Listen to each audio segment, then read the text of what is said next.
សួស្តីអ្នកទាំងអស់គ្នានេះជាវីដេអូទី3ដែលខ្ញុំនិយាយអំពីត្រីដាក់ណយហើយវីដេអូនេះខ្ញុំចង់ចែកម្លែកអ្នកទាំងអស់គ្នាអំពីចំណីដែលត្រីដាក់ណយស៊ីពេលវេលាដែលផ្ដល់ចំណីបរិមាណដែលត្រូវការឲ្យចំណីតាមទំហំត្រីអូខេត្រីដាក់ណយចំណីដែលត្រីក្លាស៊ីគឺមានវាជាចំណីរស់និងចំណីសាច់បន្ទាប់មកវាចំណីរស់យើងអនុវត្តវាតិចដូចជាដង្កូវក្រហមចង្លែនកំពឹសតូចប៉ុន្តែចំណីរស់ហ្នឹងមិនណែនាំច្រើនព្រោះបង្កជំងឺងាយចំណីរស់អាចគេហៅថា live food អាចផ្ដល់ពេលខ្លះតែមិនមែនជារៀងរាល់ថ្ងៃបន្តទៀតយើងនិយាយពីចំណីសាច់ meaty food មានដូចជាសាច់ត្រីសាច់ក្តាមចំណីគ្រាប់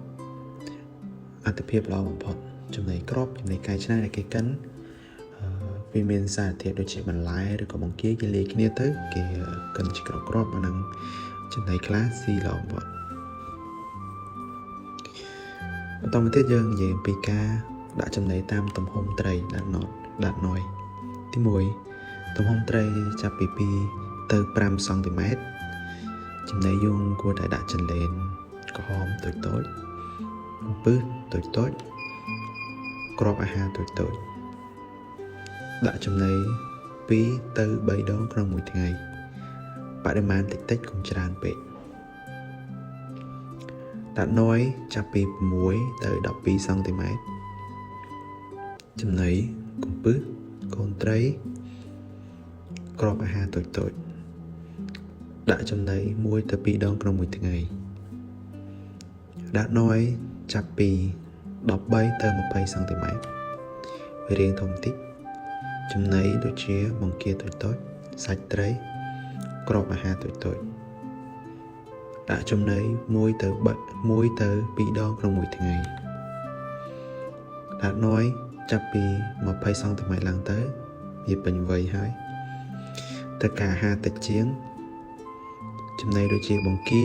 ដង្កូវសាច់ត្រីដាក់ចំណីមួយថ្ងៃម្ដងគ្រប់គ្រាន់ពេលវេលាដែលយើងឲ្យចំណីវាល្អបំផុតគឺពេលព្រឹកចាប់ពីម៉ោង8ដល់ម៉ោង10ពេលល្ងាចចាប់ពីម៉ោង5ដល់ម៉ោង7មិនគួរឲ្យពេលយប់ព្រោះដាក់ណយធ្វើសកម្មភាពតិចចំណាំសុវត្ថិភាពមិនឲ្យចំណីមានខ្លាញ់ខ្ពស់ច្រើនពេកមិនប្រើអាហាររស់អត់ឈប់ឈរអាចបង្កមេរោគអាហាររស់ដូចខ្ញុំប្រាប់ខាងលើដូចជា pet live food ហ្នឹងកុំឲ្យសល់អាហារក្នុងទឹកច្រើនពេកវាអាចនឹងពុលទឹកក្នុងមួយសប្តាហ៍អ្នកគួរមិនបាច់ដាក់ចំណីមួយថ្ងៃដើម្បីសុខភាពល្អ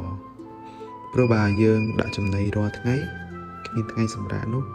ប្រព័ន្ធរំលាយអាហាររបស់ត្រីនឹងធ្វើការតឹងខ្លាំងអញ្ចឹងវាអាចនឹងបញ្ហាសុខភាពប៉ះពាល់ដល់កាពះត្រី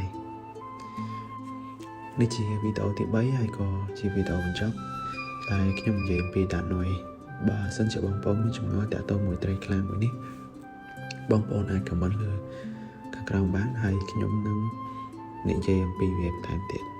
អរគុណជួបខ្ញុំនៅវីដេអូក្រោយខ្ញុំនឹងនិយាយអំពីត្រីផ្សេងទៀត